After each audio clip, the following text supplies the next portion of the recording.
Je souhaite tourner à gauche. Faire un appel de feu stop dans cette situation est utile. Oui, réponse A. Non, réponse B.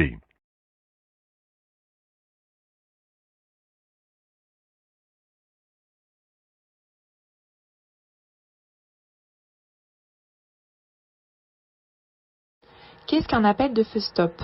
Il s'agit d'appuyer légèrement plusieurs fois sur la pédale de frein pour faire clignoter les feux arrière. Ces appels de feu peuvent être utilisés pour prévenir les véhicules vous suivant d'un freinage brusque ou anormal devant vous. Ici, pour tourner à gauche, je vais devoir ralentir. Pour ne pas surprendre l'usager derrière moi, je peux faire des appels de stop. Bonne réponse A.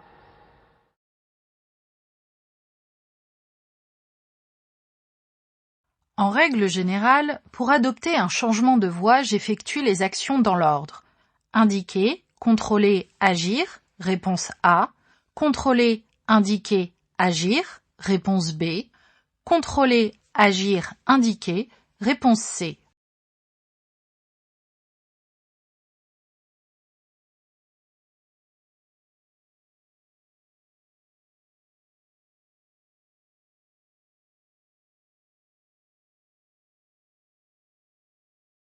Comment retenir l'ordre dans lequel je dois agir avant de changer de voie? J'utilise le moyen mémotechnique suivant. C, I, A. En effet, le C pour contrôler l'environnement, I pour indiquer aux autres usagers à l'aide du clignotant, et A pour agir une fois que la voie est libre. Bonne réponse, B.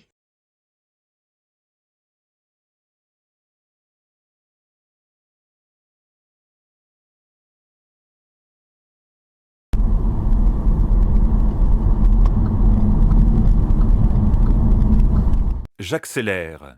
Oui, réponse A. Non, réponse B. Je m'insère dans quelques secondes, réponse C. Immédiatement, réponse D.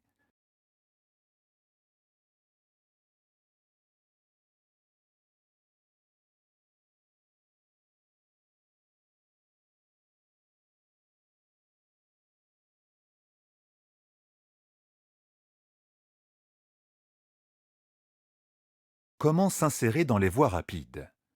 Après avoir vérifié que la voie rapide est libre et dépassé la ligne continue, il faut activer le clignotant, accélérer et s'insérer en sécurité.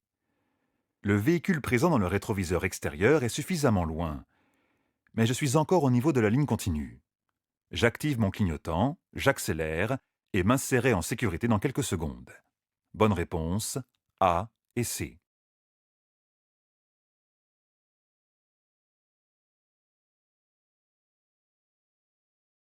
L'intervalle de sécurité avec le véhicule devant moi doit être d'au minimum 0,5 secondes, réponse A.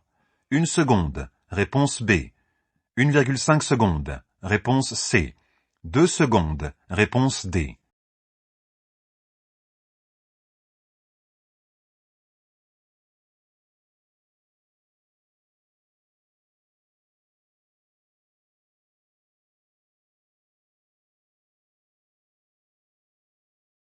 À quoi sert la distance de sécurité? Elle permet d'éviter une collision. Elle doit correspondre au temps de réaction et à 1 seconde de marge de sécurité, soit 2 secondes. Bonne réponse, D.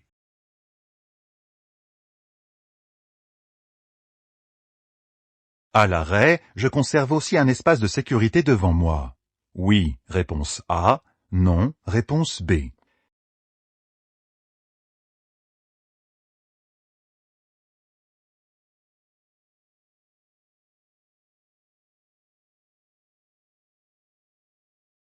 Sur la route, je dois toujours respecter une distance minimale avec le conducteur qui me précède.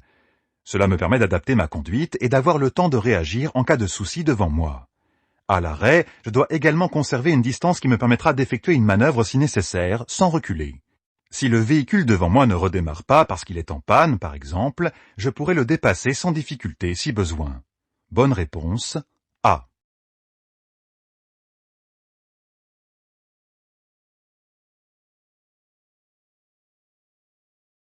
Le temps de réaction dépend de l'état du véhicule, réponse A, de l'état de la chaussée, réponse B, de l'environnement, réponse C, de l'état du conducteur, réponse D.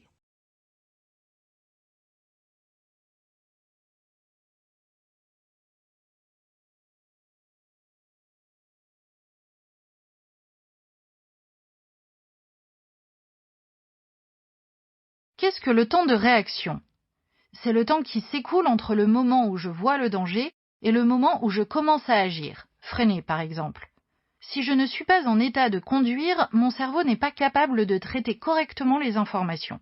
Ainsi, si je suis fatigué, soucieux, sous traitement médicamenteux, etc., mon temps de réaction est augmenté.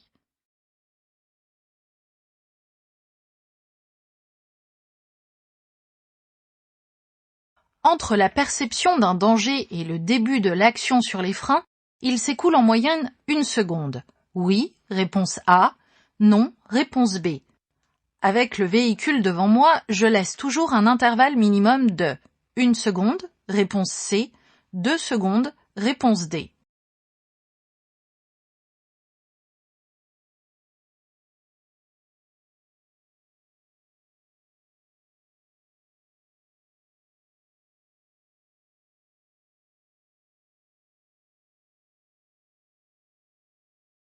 Qu'est-ce que le temps de réaction? C'est le temps entre la perception d'un danger et l'action sur les commandes. Il dure en moyenne 1 seconde. Il peut être allongé en fonction de la forme du conducteur, fatigue, alcool, médicaments, soucis, etc. Pour garantir ma sécurité et celle des autres usagers, je laisse un intervalle minimum de 2 secondes. Cela me permet d'avoir plus de temps si mon temps de réaction est allongé. Bonne réponse, A et D.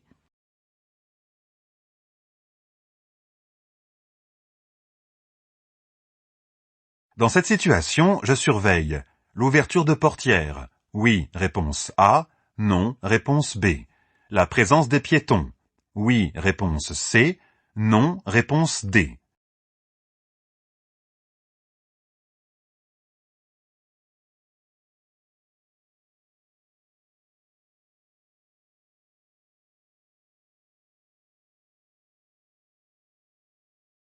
Quel est le risque ici?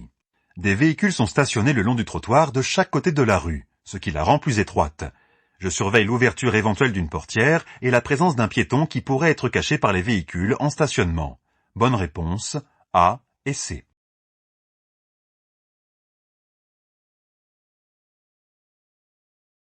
La zone à risque se trouve en zone A, réponse A, B, réponse B.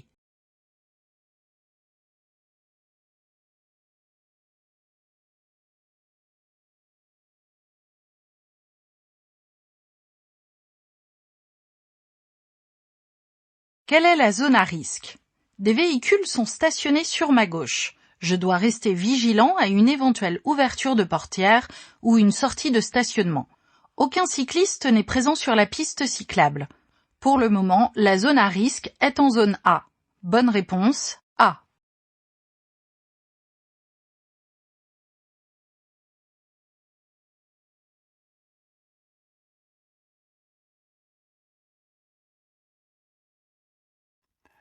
Un véhicule est arrêté sur ma voie. J'enclenche les feux de détresse. Réponse A. J'enclenche les clignotants. Réponse B. J'enclenche mon avertisseur sonore. Réponse C.